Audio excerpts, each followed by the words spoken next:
Chapter 11 of The Science of Getting Rich by Valence D. Wattles. Chapter 11. Acting in a Certain Way. Thought is the creative power, or the impelling force which causes the creative power to act. Thinking in a certain way will bring riches to you, but you must not rely upon thought alone, paying no attention to personal action. That is the rock upon which many otherwise scientific metaphysical thinkers meet shipwreck, the failure to connect thought with personal action.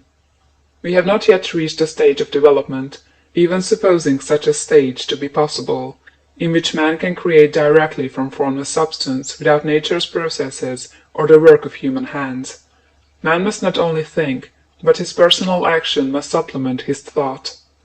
By thought, you can cause the gold in the hearts of the mountains to be impelled toward you, but it will not mine itself, refine itself, coin itself into double eagles, and come rolling along the roads seeking its way into your pocket. Under the impelling power of the Supreme Spirit, man's affairs will be so ordered that someone will be led to mine the gold for you. Other men's business transactions will be so directed that the gold will be brought toward you, and you must so arrange your own business affairs that you may be able to receive it when it comes to you. Your thought makes all things, animate and inanimate, work to bring you what you want, but your personal activity must be such that you can rightly receive what you want when it reaches you. You are not to take it as charity, nor to steal it. You must give every man more in use value than he gives you in cash value. The scientific use of thought consists in forming a clear and distinct mental image of what you want, in holding fast to the purpose to get what you want, and in realizing with grateful faith that you do get what you want. Do not try to project your thought in any mysterious or occult way with the idea of having it go out and do things for you. That is wasted effort, and will weaken your power to think with sanity. The action of thought in getting rich is fully explained in the preceding chapters. Your faith and purpose positively impress your vision upon formless substance, which has the same desire for more life that you have. And this vision, received from you, sets all the creative forces at work in and through their regular channels of action, but directed toward you. It is not your part to guide or supervise the creative process. All you have to do with that is to retain your vision, stick to your purpose, and maintain your faith and gratitude. But you must act in a certain way, so that you can appropriate what is yours when it comes to you, so that you can meet the things you have in your picture and put them in their proper places as they arrive. You can really see the truth of this. When things reach you, they will be in the hands of other men who will ask an equivalent for them. And you can only get what is yours by giving the other man what is his. Your pocketbook is not going to be transformed into a Fortunatus purse, which shall be always full of money without effort on your part. This is a crucial point in the science of getting rich. Right here, when thought and personal action must be combined, there are very many people who, consciously or unconsciously, set the creative forces in action by the strength and persistence of their desires, but who remain poor because they do not provide for the reception of the thing they want when it comes. By thought, the thing you want is brought to you. By action, you receive it. Whatever your action is to be, it is evident that you must act now. You cannot act in the past, and it is essential to the clearness of your mental vision that you dismiss the past from your mind. You cannot act in the future, for the future is not here yet. And you cannot tell how you will want to act in any future contingency until that contingency has arrived. Because you are not in the right business or the right environment now, do not think that you must postpone action until you get into the right business or environment. And do not spend time in the present taking thought as to the best course in possible future emergencies. Have faith in your ability to meet any emergency when it arrives. If you act in the present with your mind on the future, your present action will be with a divided mind and will not be effective. Put your whole mind into present action. Do not give your creative impulse to original substance, and then sit down and wait for results. If you do, you will never get them. Act now. There is never any time but now, and there never will be any time but now. If you are ever to begin to make ready for the reception of what you want, you must begin now. And your action, whatever it is, must most likely be in your present business or employment, and must be upon the persons and things in your present environment. You cannot act where you are not.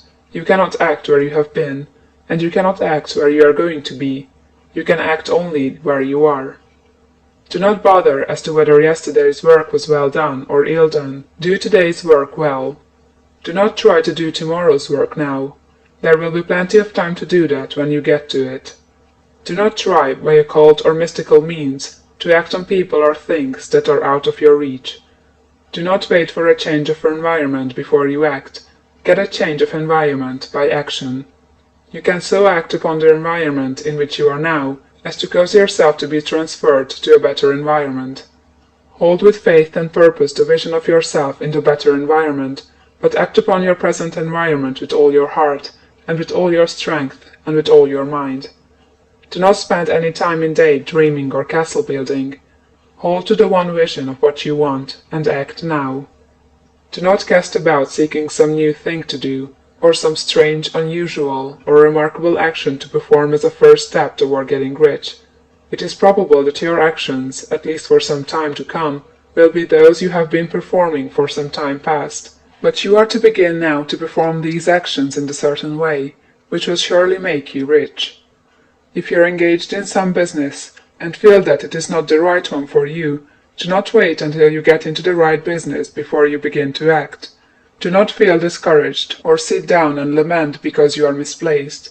No man was ever so misplaced but that he could not find the right place, and no man ever became so involved in the wrong business but that he could get into the right business. Hold the vision of yourself in the right business, with the purpose to get into it, and the faith that you will get into it, and are getting into it. But act in your present business. Use your present business as the means of getting a better one, and use your present environment as the means of getting into a better one. Your vision of the right business, if held with faith and purpose, will cause the Supreme to move the right business toward you, and your action, if performed in a certain way, will cause you to move toward the business. If you are an employee or wage earner, and feel that you must change places in order to get what you want, do not project your thought into space and rely upon it to get you another job. It will probably fail to do so. Hold the vision of yourself in the job you want, while you act with faith and purpose on the job you have, and you will certainly get the job you want. Your vision and faith will set the creative force in motion to bring it toward you, and your action will cause the forces in your own environment to move you toward the place you want. In closing this chapter, we will add another statement to our syllabus.